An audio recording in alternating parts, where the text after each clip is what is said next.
جمہوریت کے علم بردار اگر ایوب خان کے ساتھ نہ بیٹھتے اور کہہ دیتے کہ keep your martial law with you, ہم آپ کے تحت شرکت اقتدار کے لیے تیار نہیں ہیں، جن میں ذوالفقار علی بھٹو بھی شامل ہے۔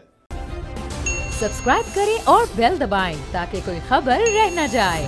جنرل صاحب، یہ جو تاریخی فیکٹس ہیں یہ ڈینائی ہم ان سے نہیں کر سکتے ہیں، لیکن یہ ظاہر کر رہے ہیں کہ جو کچھ آج ہو رہا ہے یہ سب کچھ پہلے ہوتا چلا آیا تھا، یا جو پہلے ہو رہا تھا وہ آج بھی ہو رہا ہے، تو پھر ہم تو الٹے قدم پیچھے کو چل رہے ہیں۔ جمہوریت کے علم برداروں نے کب جوتوں میں دال کھانے سے انکار کیا؟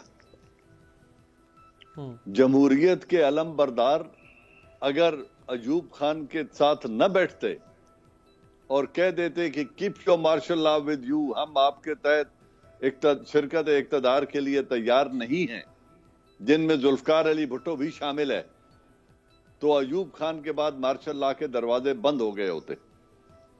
پھر جب ضیاء الحق نے ٹیک اوور کیا تو پھر سپریم جوڈیشل جو ہمارا سسٹم ہے، انہوں نے کہا بالکل نظریہ ہے، ضرورت ہے، وقت کی ضرورت ہے، جب بادشاہ سلامت آپ نے بہت اچھا کیا ہے۔ پھر ان کے جوتوں میں کھانے والے بھی آ کے ان کی صفوں میں کھڑے ہو گئے، یہی جو آج جمہوریت کے علم بردار بنے ہوئے۔ پھر جب مشرف نے ٹیک اوور کیا، یہی جمہوریت کے علم بردار پھر جی حضور کر کے فرشی سلام کر کے اقتدار میں شرکت کے لیے تیار ہو گئے۔ اور عدلیہ نے پھر مشرف صاحب کو کہہ دیا کہ آپ آئین امینڈ کر سکتے ہیں۔ انہوں نے نہ صرف یہ کہا کہ یہ وقت کی ضرورت ہے، انہوں نے کہا آئین بدل ڈالو، اس کو جیسا لکھنا ہے لکھ لو۔ یہ تو اس شخص میں جرت نہیں تھی کہ وہ لکھتا، ورنہ وہ کوئی بھی لکھ کے چلا گیا ہوتا، وہ صدارتی نظام ہی لکھ کے چلا جاتا تو آج کے سب گول ہو چکا ہوتا۔ تو میں یہ کہہ رہا ہوں کہ اس میں جمہوریت کے رویے کب تھے؟ کون تھا جمہوریت کا علم بردار؟ سب کے سب نے فرشی سلام کیے اور شرکت اقتدار میں آ کے شراکت اقتدار کی، کیونکہ طاقت چاہیے، وسائل پر قبضہ چاہیے۔ عوام کا ریپریزنٹیٹیو کون ہے یہاں پہ؟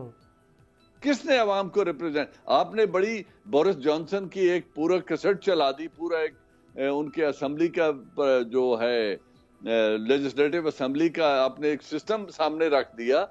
لوگ اس لیے پوچھ رہے ہیں کہ وہاں ہر شخص ٹیکس دیتا ہے، وہ بھیک پہ زندہ رہنے والے نہیں ہیں، وہ ٹیکس گزار ہیں اور کہتے ہیں ہم ووٹ دیں نہ دیں، جواب طلبی کریں گے۔ وہاں ووٹر ٹرن آؤٹ 32 سے 33% ہوتا ہے، لیکن جواب طلبی کرتے ہیں پوری کی پوری۔ صحیح بات۔